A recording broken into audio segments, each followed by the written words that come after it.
Howdy, folks, and welcome back, right back, if you happen to be watching the night this is released, to episode 2 of Ahsoka. Episode 1 ended with that kind of cliffhanger, but we know, like I said, based on current canon, that it's not really a cliffhanger. People get stabbed through the gut all the time, apparently, with lightsabers. Didn't help that captain of the ship, though, but it looks like Sabine was hit in not a vital organ, maybe. So she should be repaired, but we have the map. We know she knows where to go. Question is, can she convey that properly to Ahsoka? Because it looked like she passed out at the end.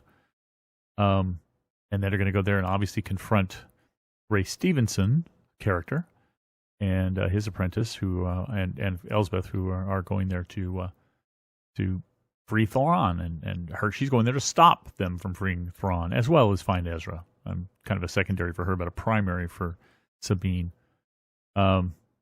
And we found out that Sabine has some sort of force sensitivity and was undergoing some sort of Jedi training, perhaps. The details unclear. How involved it was, unclear. All of it's unclear. But that might actually kind of lend a little bit of support to why she didn't want to train Grogu. She might have thought she couldn't hack it, maybe as an instructor, as a master to some sort of a Padawan or apprentice. Might be one of the reasons why she didn't want to take on Grogu as a student in season 2 of Mandalorian. But that said, let's get right into it. Come on, let's see where we're going. Previously on. Is she hearing her thoughts? Oh boy. You've done enough. Ooh. That you've done enough to help, or you've done enough to harm. Oh, this looks like a Stonehenge kind of place. Oh, this was in the trailers, right? Toil and trouble. Okay, this is cute and everything, but a little too much lingering on Ahsoka just staring off at things. Okay, we get it. She's sensing things. Just get to the point. Are you going to feed me? Okay. So it's almost like she knew it was there still. Is that the one that Sabine thought she destroyed? Or did they leave the other one to come back and take care of them, to prevent them from coming after them? I say go for it. Because you're a hologram. There's no time to... She got it just in time, right? So... Yes, she does. Yeah, give it to her anyway. An ancient people from a distant galaxy. Bronze people. Would you like to see it? Right? There's the Green Knight Sisters magic.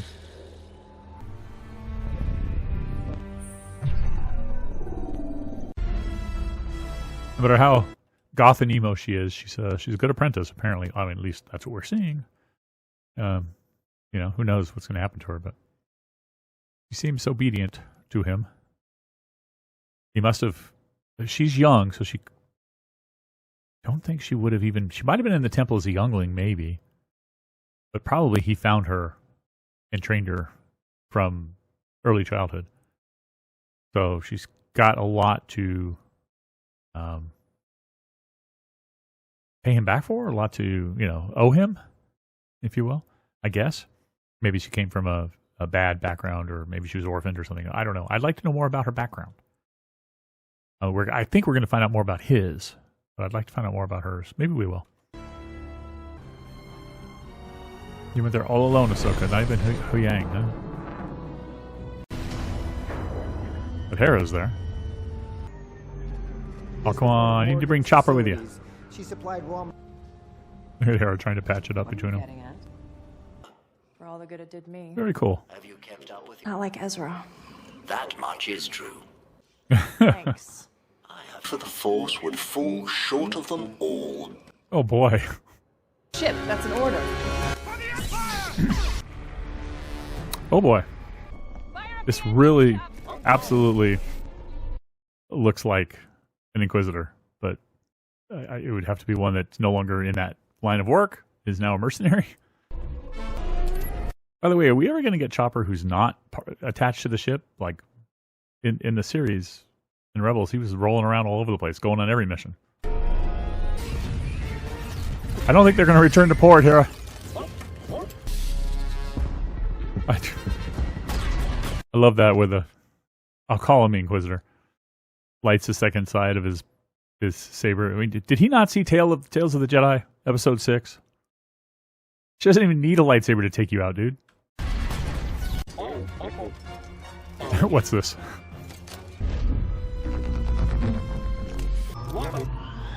Got it. I'm here. They definitely got his personality, and I imagine Dave Filoni is still voicing Chopper. I want him mobile. Tell me you have good news. Hey, she's back. She'll feed you now. Mandalorian stuff, huh? Yep. It's her armor. Gonna cut her hair, right? From the trailer. Preparing for battle. Come on, be in your helmet. Just want to see her wearing her helmet. She wore it a lot in Rebels, but she also didn't wear it a lot. I'd like to see her wear it at least once. Ah, painting. Zeb's got to be in this show, right? I mean, they did a live-action Zeb in Mandalorian Season 3. Why would they go through all the trouble of making him if they weren't going to use him? They got to bring him back. Put the helmet on. Put the helmet on. You did that in the finale, the tag of Rebels. Put the helmet on. Come on. I've never wanted to see the live-action Sabine wearing a Mandalorian helmet more than now. Yeah, not just a brother or sister. Come on. She started to feel something for him. So is this episode going to end on the same tag that Rebels ended on? It is, except that Ahsoka doesn't have a staff like she did in the tag. And she's not wearing white robes. She's wearing dark clothing. So this is the same moment as the tag. I mean, Ahsoka's costuming aside and props aside, this is to be the same moment as the tag in Rebels, which is really cool. It ties the two of them together. Very cool. Very cool. My prediction, we're almost done with the episode. My prediction of one of my two predictions, either we're gonna get there pretty early on, or it's gonna spend the entire episode getting us ready to go, and then we're gonna get there. Seems like that's what's gonna happen. So they're planning to build this big thing and take it through hyperspace, because that's a hyperspace. That's a jump drive, right? Hyperspace drive. This big ring thing. Soon the Eye of Sion will be complete. Eye of Sion, okay. Truth. Which part was truth? That he's sentimental, or that there are too few Jedi left? Could go either way. All right, another great installment, but it really does seem like that one was the first episode I can understand being, well, I was going to say the first episode I can understand being kind of slow, but it really was kind of quick. I mean, it got to the point pretty quickly about bringing everybody up to speed about who these characters were if you haven't seen them before, or if you have, where they are now. This episode was slow. There was some action, but it was good, but I got the sense that it intentionally didn't do too much to set up the next episodes, which is kind of sad. I kind of like my pacing to be pretty breakneck, you know? So I don't really appreciate that too much. Hopefully the rest of the series is not this sluggish. I say that with like air quotes around it because there have been shows that have been far sluggishier, far slower than this. It's not that bad. It's just it was noticeable. But anyway, great stuff. Sabine cutting her hair, getting ready for battle, getting her armor on, going back to her Mandalorian identity. Ahsoka calling her a Padawan, which implies that she's going to continue to help her and maybe even resume training her, assuming they can get through this mission. So really good stuff. Really good stuff. Chopper. Okay, things I want. I want Chopper to get outside the darn ship.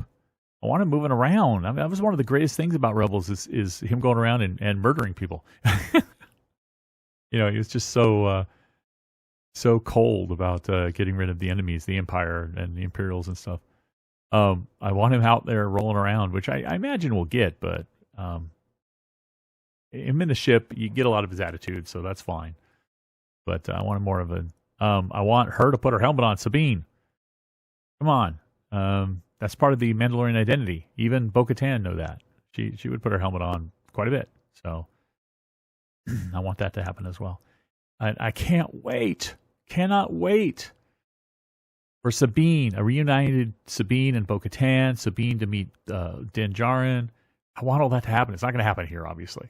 I'm sure it'll happen in the big Avengers-style Mandoverse movie that Dave Filoni is preparing.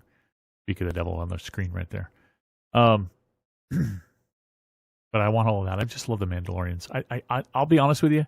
I know there's people out there who just absolutely adore Jedi. Jedi are okay. Mandalorians are better. That's where my thrill from Star Wars comes from. And this is from somebody who saw Star Wars in 1977 in the theater. So, I've been there for the whole time. But man, the Mandalorian stuff, ever since the Mandalorian series, I've dug it. Clone Wars, all that. Really, really dug it. So yeah, this episode was really just kind of getting everything set up. They know where to go now. They've jumped into hyperspace. They're heading there. It looks like Morgan Elsbeth and the others are making some sort of ring, which is going to, I guess, since it has a bunch of hyperdrives on it, it's going to travel somehow across galaxies, even with multiple hyperdrives. Wouldn't that take a while? Unless she knows something from this planet that there's some sort of corridor. Like Sabine mentioned a corridor, a route or a corridor or something. Maybe there's some way where hyperdrives are enhanced so that they can make a long journey travel much faster. I don't know. But they're planning on going over there to rescue Thrawn, and he's going to be in this other galaxy, which I imagine is Thrawn's home galaxy, right? Because I believe that he comes from another galaxy. That's where his people are. So it's interesting that the Purgle, I want to know how that'll work. The Purgle obviously didn't take him to that galaxy. They went somewhere, and he got out and went to the galaxy. And did Ezra follow? Was Ezra taken? Was Ezra killed? I don't want that for Sabine's sake, but man, all of that. There are some people who are speculating. I remember speculating that that Inquisitor guy is actually Ezra. I don't think so. Because if Ezra got back and was turned into this thing, why isn't Thrawn here? I mean, why do they have to go get Thrawn? So I don't know. I don't think that's true. I don't think that's the case. I hope not. I hope that all he went through, being taught by Kanan sacrificing himself for Ezra, would not all come to this, right? Although he might be telling another story, kind of like Anakin, Darth Vader sort of thing, maybe. But I don't think that's going to happen. But if it does, it could be kind of a take on Anakin, Darth Vader, I guess, and maybe finding his redemption. But I don't think it's him. Anyway, what do you think? Let me know in the comments. Do you think that Inquisitor guy is actually Ezra? I don't think so. I think he's one of the leftover Inquisitors from the Rebels time frame, which would make sense because they're facing people from that series and that time frame, and the Inquisitors were a big part of that series. Hunting Kanan and Ezra. So anyway, it's okay. Second episode, I enjoyed it. I wish it was a little faster. I wish I'd gotten to the point a little quicker. I wish that the hyperspace jump to the destination happened like midway through the episode, as opposed to the end. But hey, we get what we get, and it's really good stuff. I still think this is better than Mando Season 3, even though I love Mando. Better than most of Book of Boba Fett. Better than Obi-Wan. Yeah, it is. And I'm going to be controversial here. Everybody says Andor is the greatest thing ever. I don't agree. Andor was slow, boring. It told an interesting story, and the cinematography was wonderful, and the acting was brilliant. But as far as a story, I didn't really like Andor, so I would put this even above Andor. I would not put it above Mando 1 and 2. I think it's not quite comparable yet, but it's getting there to those seasons. But so far I'm liking it. Just after 2 episodes, again, I can't judge the whole thing yet. I haven't seen it, so we'll kind of place that and figure out where it belongs when that's all done. But anyway, guys, thanks for watching, and let me know in the comments what you thought and what you're looking forward to, and I'll catch you next time. Bye-bye.